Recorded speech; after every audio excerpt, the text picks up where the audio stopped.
하나님 말씀 전도서 11장 7절에서 12장 7절까지 말씀 교독합니다. 전도서 11장 7절에서 12장 7절입니다. 오늘은 10월 30일 수요일 저녁입니다. 10월 30일자 본문 전도서 11장 7절에서 12장 7절까지 말씀 교독합니다. 빛은 실로 아름다운 것이라 눈으로 해를 보는 것이 즐거운 일이로다. 사람이 여러 해를 살면 항상 즐거워할지로다. 그러나 캄캄한 날들이 많으니 그 날들을 생각할지로다. 다가올 일은 다 헛되도다. 청년이여, 내 어린 때를 즐거워하며 내 청년의 날들을 마음에 기뻐하여 마음에 원하는 길들과 내 눈이 보는 대로 행하라. 그러나 하나님이 이 모든 일로 말미암아 너를 심판하실 줄 알라. 그런즉 근심이 내 마음에서 떠나게 하며 악이 내 몸에서 물러가게 하라. 어릴 때와 검은 머리의 시절이 다 헛되니라. 너는 청년의 때에 너의 창조주를 기억하라. 곧 공고한 날이 이르기 전에 나는 아무 낙이 없다고 할 해들이 가깝기 전에 해와 빛과 달과 별들이 어둡기 전에 비 뒤에 구름이 다시 일어나기 전에 그리하라. 그런 날에는 집을 지키는 자들이 떨 것이며 힘 있는 자들이 구부러질 것이며 맷돌질하는 자들이 적음으로 그칠 것이며 창들로 내다보는 자가 어두워질 것이며 길거리 문들이 닫혀질 것이며 맷돌 소리가 적어질 것이며 새 소리로 말미암아 일어날 것이며 음악하는 여자들은 다 쇠하여질 것이며 또한 그런 자들은 높은 곳을 두려워할 것이며 길에서는 놀랄 것이며 살구나무가 꽃이 필 것이며 메뚜기도 짐이 될 것이며 정욕이 그치리니 이는 사람이 자기의 영원한 집으로 들어가고 조문객이 거리로 왕래하게 됨이니라. 은줄이 풀리고 금그릇이 깨지고 항아리가 샘 곁에서 깨지고 바퀴가 우물 위에서 깨지고 흙은 여전히 땅으로 돌아가고 영은 그것을 주신 하나님께로 돌아가기 전에 기억하라. 아멘.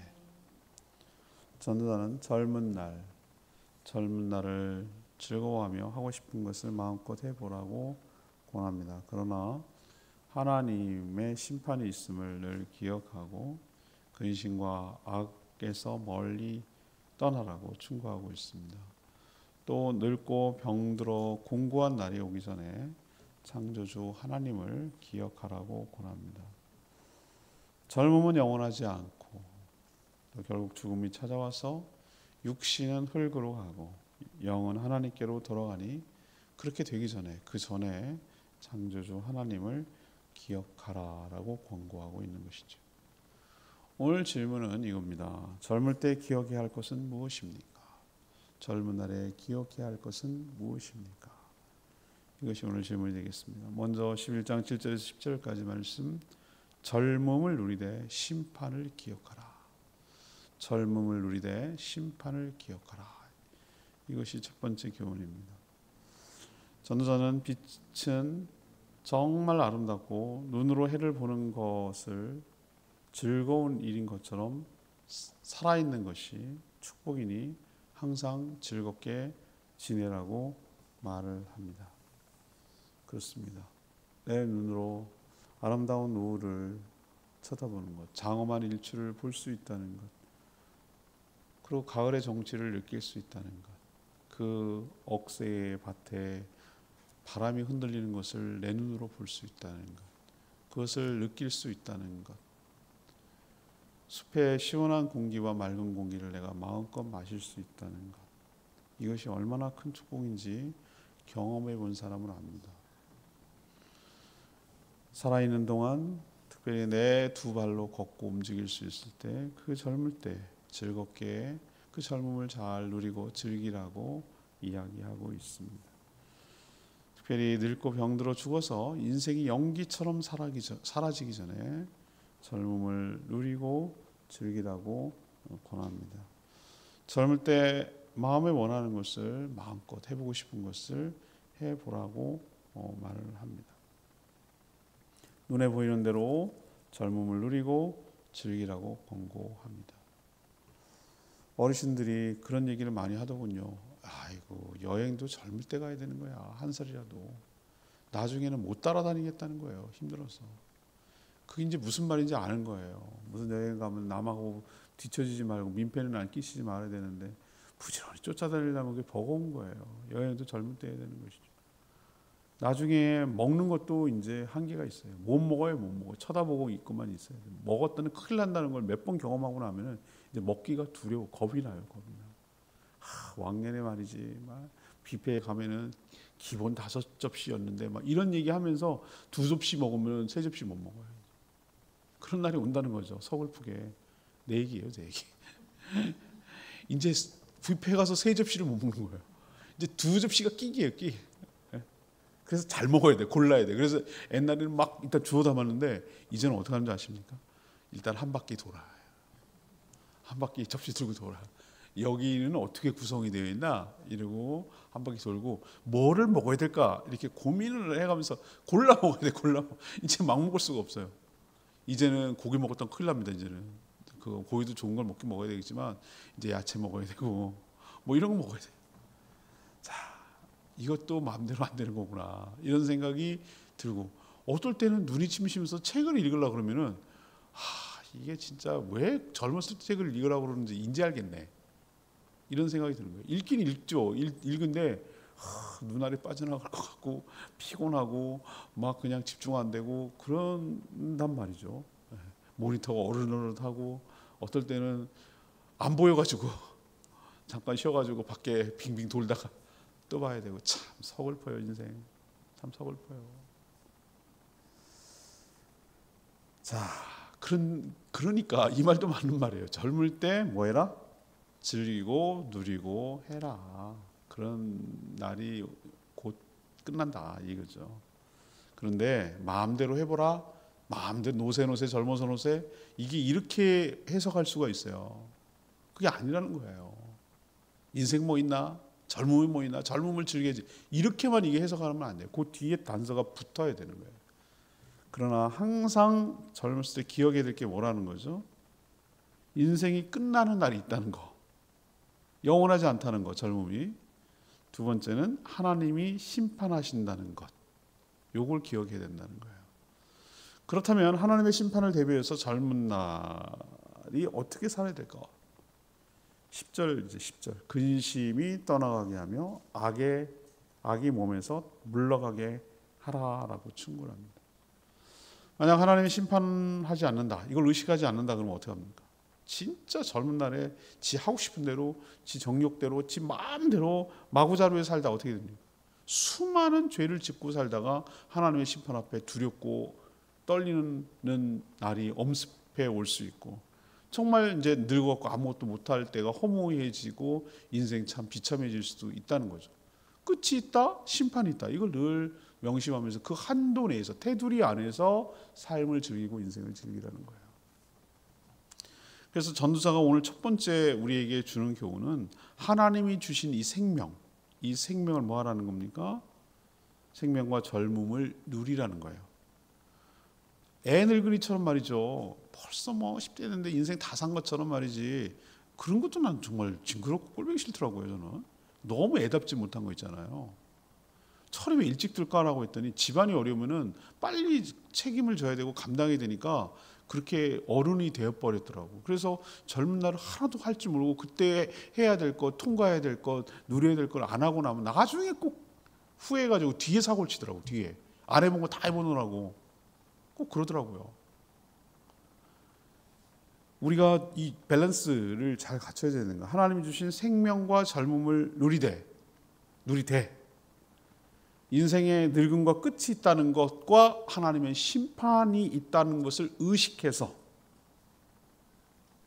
마음의 근심, 내 몸의 악이 떠나가도록 거룩하고 정결하게 살아가라 라는 것이 오늘 전도자가 우리에게 충고하고 있는 인생의 귀한 교훈인 줄로 믿습니다. 두 번째는 12장 1절에서 5절까지 말씀. 12장 1절에서 5절. 공고하기 전에 창조주를 기억하라. 공고하기 전에 창조주를 기억하라. 전도자의 또 다른 충고는 무엇입니까? 늙고 병들어 아무것도 할 수 없는 날이 오기 전에 청년의 때에 창조주 하나님을 기억해라 라는 것이 두 번째 충고예요. 인생 그렇게 길지 않다. 길지 않아요. 여러분 느끼시죠? 정말 잠깐이에요. 지난번에 이제 어머님 뵙고 왔는데 저는 생생해요. 저희 할머니, 우리 어머니한테 시어머니죠. 저희 할머니가 그렇게 살아가는 모습, 막 우리는 막 팔팔 뛸 때잖아요. 손주들은 어린이대원에 모시고 왔는데 막 할머니 손 들고 막 우리는 막 달리고 싶은 거예요. 막 끌고 가는. 넘어지시려고. 그게 생생하거든요. 제가 기억이 나는데 어느 순간에 우리 어머니가 할머니처럼 된 거예요. 낯설어요. 여러분 그 느낌이 되게 이상해요. 내 엄마 같지가 않아. 어떨 때는 너무 늙어버린 노인이 돼버린 것이 너무 처음 보는 모습이잖아요. 사람이 그렇다는 건 머리로는 알겠는데 엄마 같지가 않아. 어떨 때는 너무 그냥 노인이 돼버리신 엄마한테 마음이 치근하고 딱하고 그런 한편 너무 이런 복잡한 감정이 막 생기는 거예요. 그러면서 이게 크롭이 되는 거예요. 크로즈 뭐 겹쳐지는 거예요. 어쩜 우리 할머니 모습인지 어머니 모습 속에 이렇게 겹쳐지는 거죠. 참 짧구나. 참 짧구나. 정말 짧구나. 이런 생각이 정말 많이 들어요, 요즘. 정말 짧구나. 항상 젊은 것도 아니고 누구나 노인이 돼서 오죠. 제가 심리적 충격이 언제 굉장히 컸냐면은 노안이 왔을 때 굉장히 컸어요. 저는 아직 그때 펄펄 나는 청춘인 줄 알았거든요. 근데 어느 날 안 보이는 거 잘. 그게 노안이더라고 알고 보니까. 그때 심리적 충격은 이루 말할 수 없어요. 나는 마음은 아직도 청춘인데 네 몸은 이제 꺾여가지고 내려가는 것을 그걸 첫 번째로 보여주는 신호라는 거잖아요. 이제 노안이 왔다는 것은 눈에 탄력이 돼서 이 조리개가 마음대로 안 된다는 거잖아요.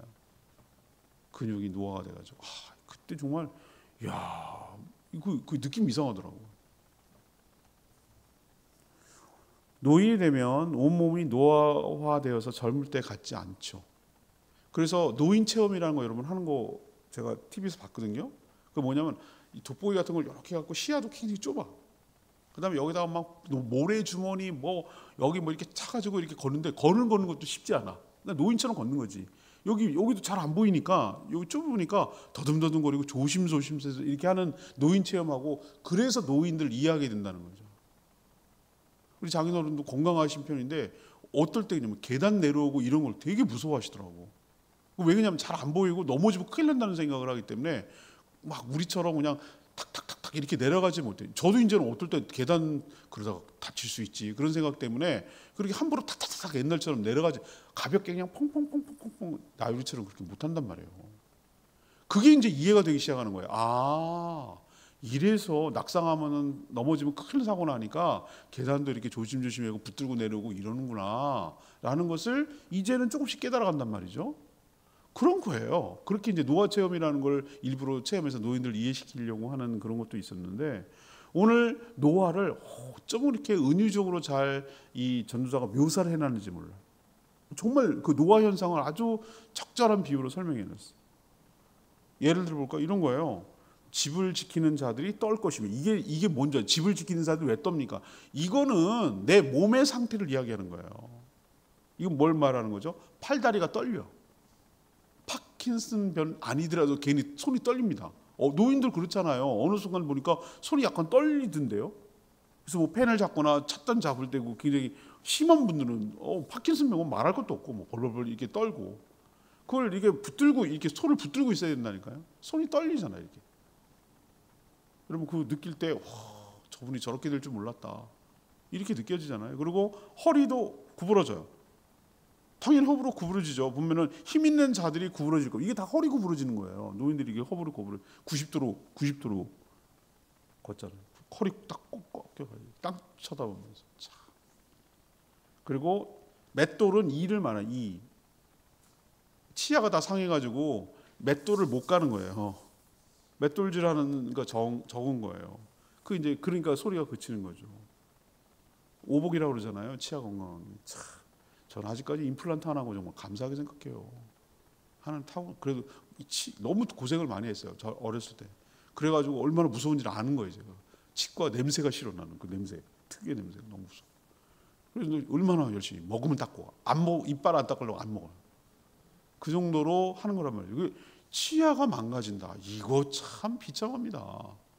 뭐 먹을 수가 있나 씹을 수가 있나 먹고 뜯고 입고 이거 하잖아요. 그 얼마나 큰 축복인지 마음껏 먹을 수 있고 뜯을 수 있다는 게 그게 안 된다는 거. 또 뭡니까? 눈도 어두워져. 창이 어두워진다는 표현이 눈이 어두워진다. 눈이 창이라고 그러잖아요. 어두워져가지고 침침해서 안 보여요. 길거리 문들이 닫혀질 거다 그 얘기예요. 그걸 또 뭐죠? 귀가 안 들려. 귀가 맷돌 소리가 적어질 거 아니에요. 내가 귀가 난청이 오고 이제 그래갖고 할아버지 이렇게 말을 해야 들리고 막 이런 아우 보청기 해야 돼 보청기. 이런 일이 벌어지고 그다음 목소리마저 쇠해져요. 그렇게 목소리가 좋아졌는데 이 목도 근육이라서 이게 제일 나중에 이제 퇴화되긴 합니다만 결국 노래할 때 보세요. 그렇게 노래 성악 잘하고 막 했던 사람들도 이제 70이 넘어가고 80이 가까우고 그러면 안 되니까 억지로 하려니까 바이브레이션 이렇게 떨림이 온다는 거예요. 이게 남 얘기 아닌데 이런 날이 온다니까 내가 서글퍼 지르긴 하는데 이제 바이브레이션 해야 되고 또 작은 소리에 또 깨. 새 소리로 말미암아 뭐예요? 일어날 거다. 이 얘기는 뭐냐면 잠도 없어져. 그리고 일찍 일어나고 여자들이 다 쇠해질 것이고 또 남자라고 안 하고 여자라고 했네. 이 갱년기를 벌써 이때 딱 얘기를 했는지 모르겠어요. 아무튼 이게 전체적으로 뭐 하는 겁니까? 의욕도 사라지고 이게 공고한 날이에요. 공고한 날.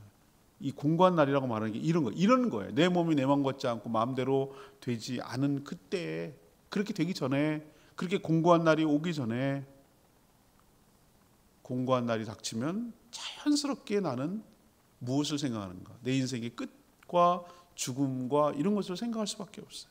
그리고 하나님을 찾을 수밖에 없어요. 그러나 그렇게 되기 전에 젊을 때 하나님을 기억하는 것이 축복이고 은혜인 줄로 압니다. 근데 왜 하나님을 기억하라고 안 하고 창조주를 기억하라고? 이게 주일날 설교 본문이거든요. 이번 주일날. 젊을 때부터 하나님의 여러 모양, 여러 모습 있지만 창조주.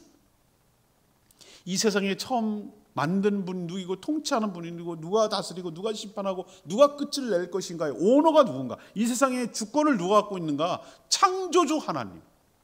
나의 창조주 하나님, 이 온 우주의 창조주 하나님, 나를 심판하는 하나님, 나를 주관하는 하나님, 나의 주인이신 하나님, 그 하나님을 뭐하라고? 의식하고 기억하고 명심하라는 거예요.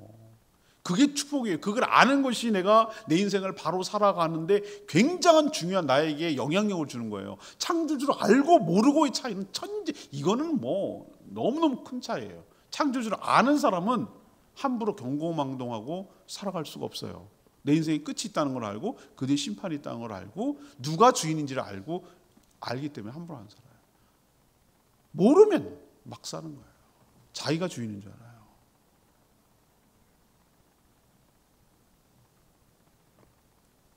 젊을 때부터 자신이 태어난 목적 그리고 사명, 죽음 다음의 삶을 준비하라는 의미인 줄로 압니다.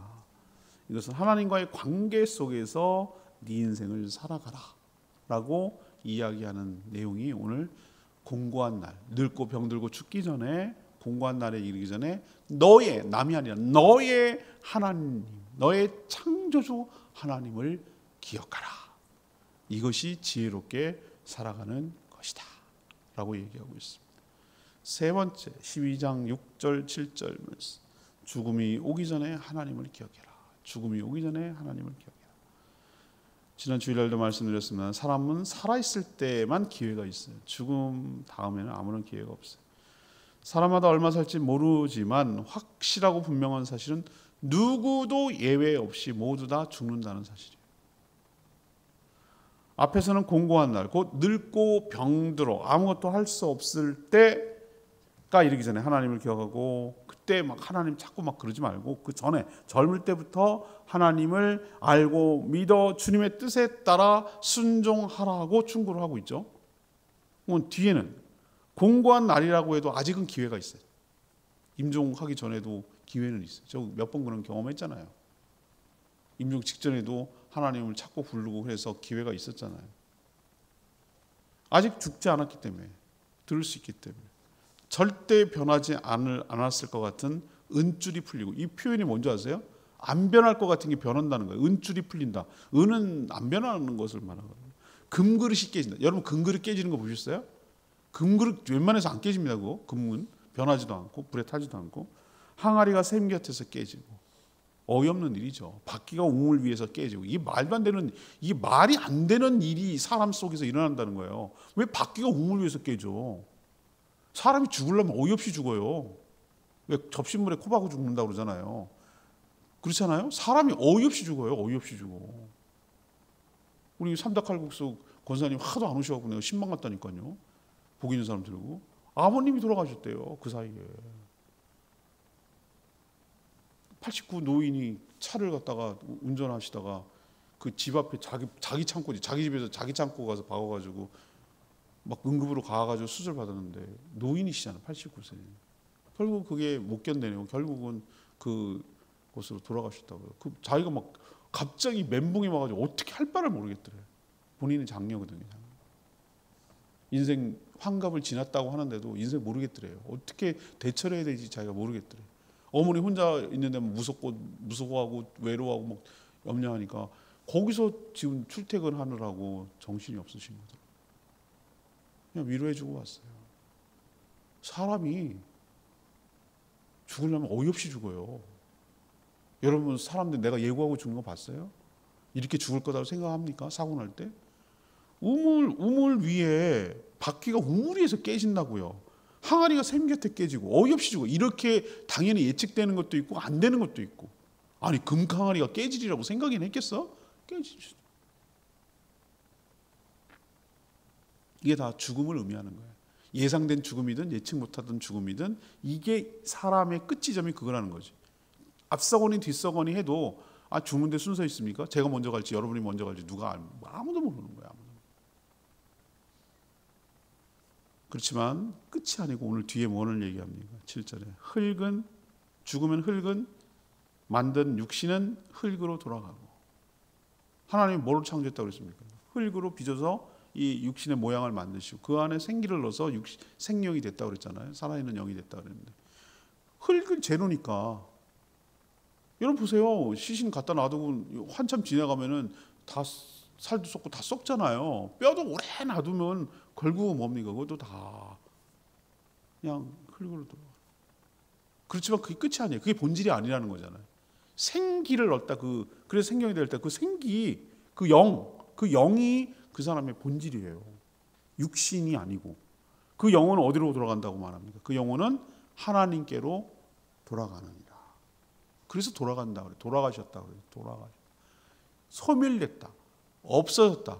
끝났다. 이렇게 말하지 않고 뭐라고 합니까? 우리가 어르신들이 말하는 이거 참 지혜로운 말이에요. 돌아가셨다.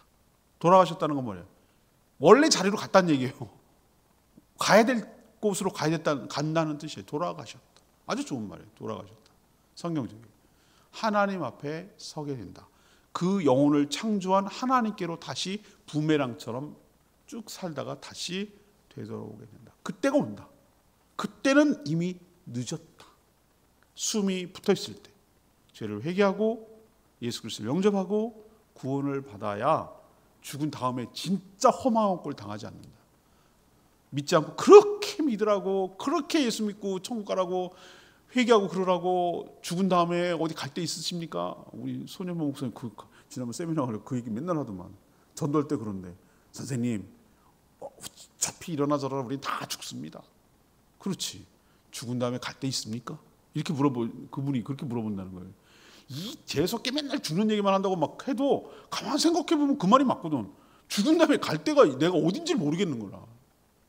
슬피 바깥 어두운 곳에서 슬피 울며 이를 갈미 있으리라. 이거예요. 이거 어디로 가야 될지 모르겠어요. 어디로 내가 가야 될지 모르겠어요. 죽었는데 어디로 가야 될지 모르겠어. 아무도 나를 찾는 사람이 없어. 그게 지옥이에요. 아무도 나를 거두어주는 사람이 없어.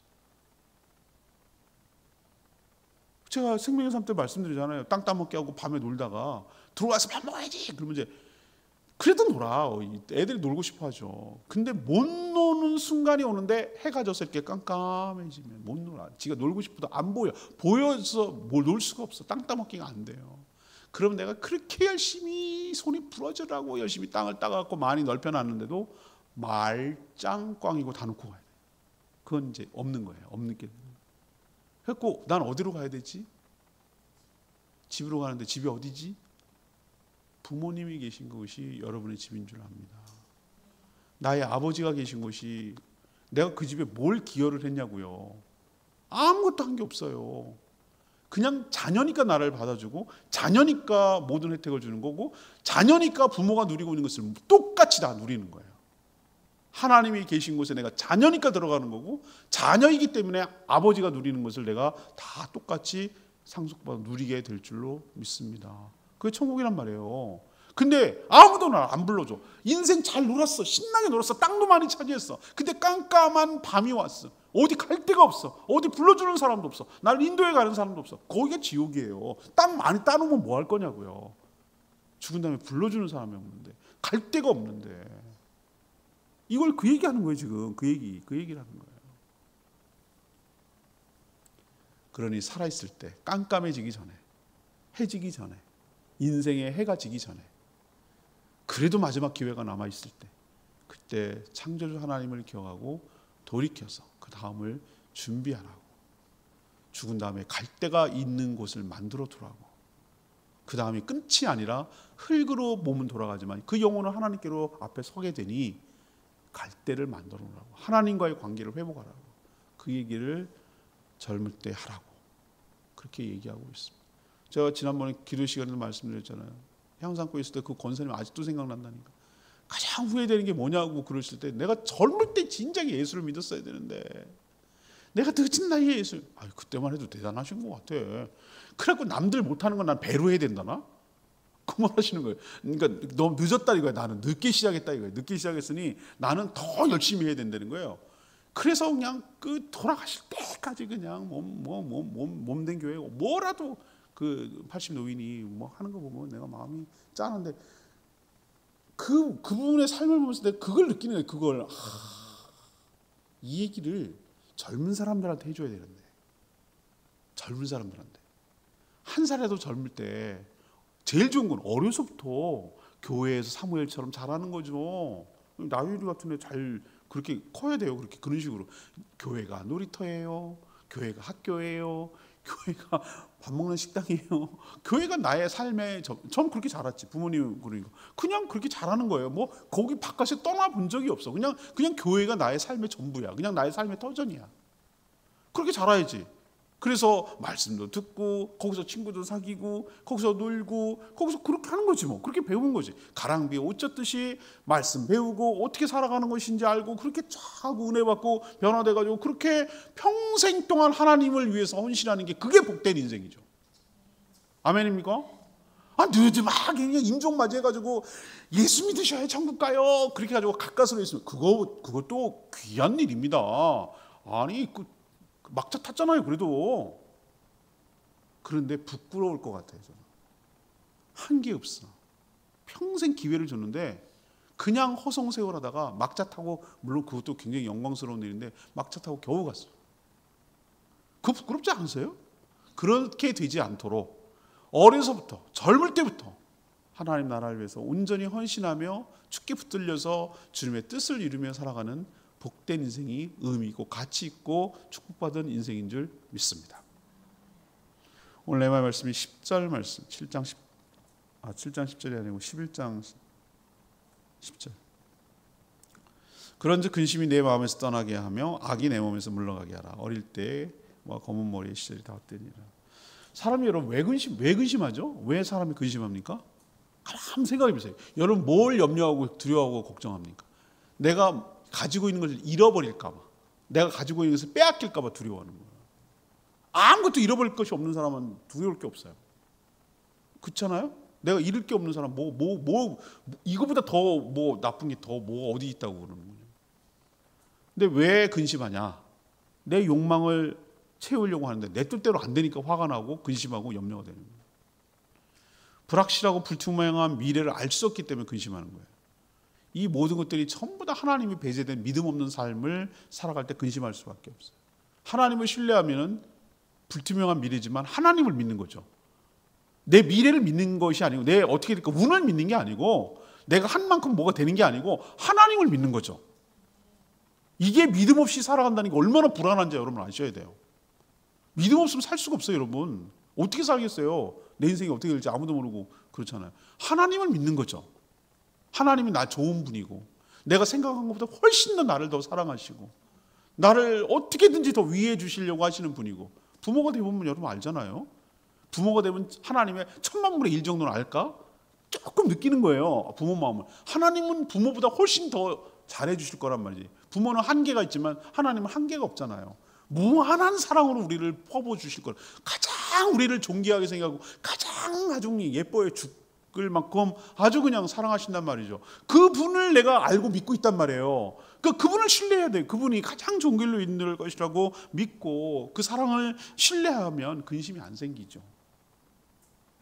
하나님을 의식하지 않기 때문에 악을 저지르죠. 그 악을 근심해서 떠나라고 그러잖아요.